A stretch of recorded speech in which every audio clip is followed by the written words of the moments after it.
How do you install apps from Chrome in Android? Hi everyone, welcome back to our channel. This is Rose, and without further ado, let's get started. First, you need to simply check whether the app is up to date or not. To do that, launch Play Store using search icon at bottom right in search bar, type in Chrome. And if there is any updates, tap on update button and update it to the latest version. After a while, you need to head towards Chrome browser. Now you can easily visit the particular site of the application which you want to install from Chrome.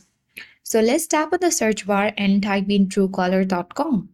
And you can press enter or you can tap on the search icon. So if the app is downloadable from the Chrome browser, you can tap on the download button and download Truecaller app from Chrome. And that's it for today. I hope this guide was helpful. If it was, then do like, share, comment, and don't forget to subscribe. Thank you for watching, and I'll see you in the next video.